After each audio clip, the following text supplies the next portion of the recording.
up, everybody? Commissioner Coach 704, Primetime Elite League, the PEL. Going into our next segment, we're talking about position changes. And there's not a lot of changes here. If you've been in the PEL before, we're pretty much keeping things the same.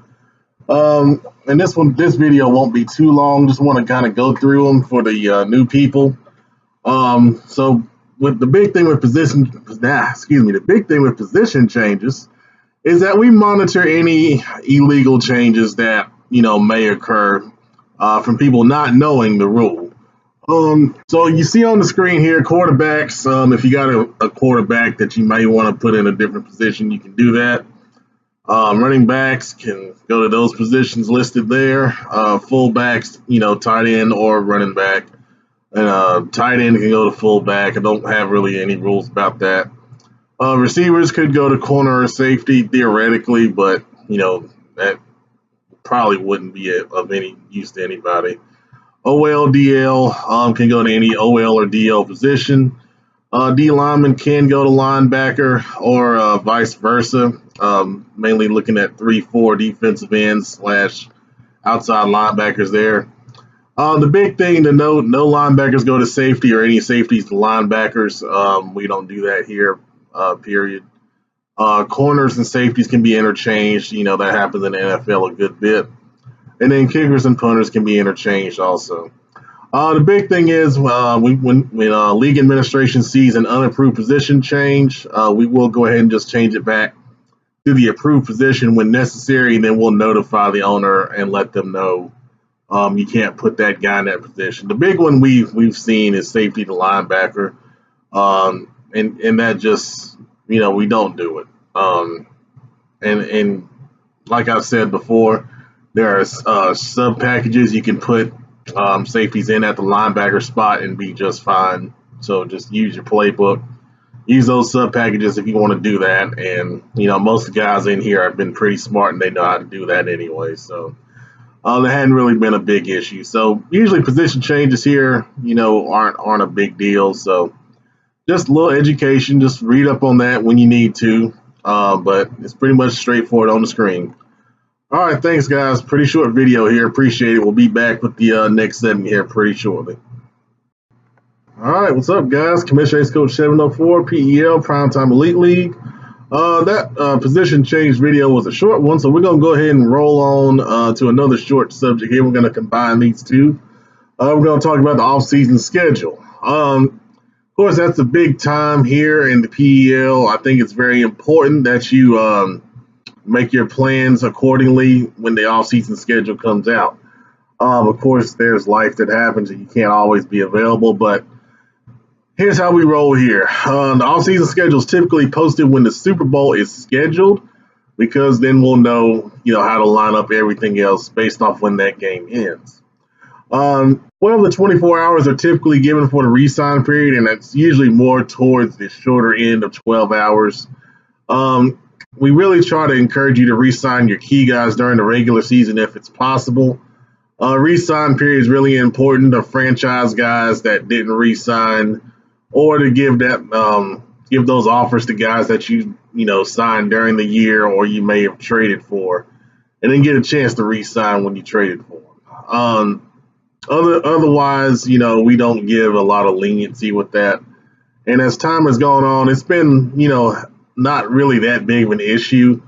Most guys have been pretty good about re-signing their important guys during the season.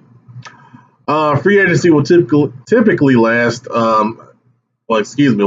advance every 48 hours with a variable advance window to prevent sniping of free agents at the last second. Now, we went to this last year because we had a problem with announcing the times of advance of free agency. And then everybody would jump on in the last 15 minutes and then try to place, last second bids and snipe free agents from people. So we've gone to this more variable system where you don't really know the time. You have a window of it, like a 2-hour window of saying advances between 6 and 8 p.m. and then it'll happen within that window. It could happen at 6:15 or it could happen at 7:45. So it really encourages people, if you really want someone to place a good bid on them, and make sure you've got enough money committed to that person if you really want them. And then the new thing this year, all free agent, all free agency bids must be at a minimum of 50 points, or the player must be released. So we had a league vote on this, and it passed. So there's no more low bidding free agents. You got to make a bid of at least 50 points for it to count. And once free agents sign, we can go and look at the points that they agreed to. And if it's below 50, we're going to tell you to release that guy.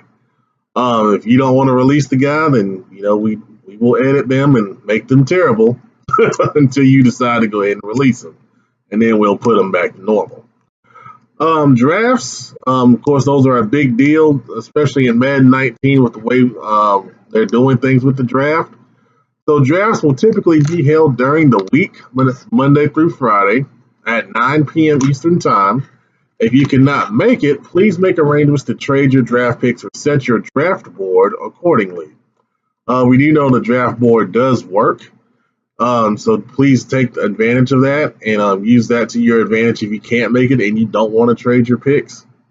While we're on the draft, we've been seeing some stuff come out about Madden 19 and the drafts that come with the game, and there's been a couple concerning things that's been brought to my attention. So we're probably going to do the custom draft class, and I mentioned this in a previous video, but the way it'll work is once you get the week 3 in the regular season, it'll give you an option to go ahead and create the custom draft class. So what they give you is they give you a basic draft class that, Madden, creates. And then me as the commish have the ability to edit that class any way that, I want to do it. And, of course, that means I'll know the picks. But what will happen is once I get to my picks in the draft, I will let the CPU choose my picks. So I will not choose my own picks, and I'll stream the draft as evidence of that. And then, what I like to do is I'll create draft stories based on all of that good stuff with the draft. So that will be a very exciting thing, and hopefully that'll add to the league experience overall. When we get into the draft, there's no time limit for the first round, but there is a 1-minute limit starting in the second round to make your pick. For those of you that have been here, the system has worked well. Our drafts have kept going on pretty efficiently because of that, and there's no changes there. Another rule about the draft, there's a two first round pick limit that a team may have in each draft. So you cannot have more than 2 first-round picks in any draft, and that was adopted by league vote. So please keep that in mind when you're making your moves. One other thing that's not listed here is there will be no trades on during the draft. That's a new change. And the reason for that is to try to prevent any circumvention of that first round draft rule. I don't want someone having 2 first round picks and then trying to make a trade while someone's on the clock and slip it through and then say, "Oops, I forgot," or anything like that. So trades will be off during the draft going forward. And if there's any other pertinent off-season questions, they should be directed to me in DM, and I'll be glad to answer those. So that's the off-season schedule talk. Of course, it's very important. I really believe in team building, so please take all that information to heart, and I try to keep communication, open and free as much as possible, especially during the off-season for everybody, since we are all involved in that. And, thanks for watching. Appreciate it, guys.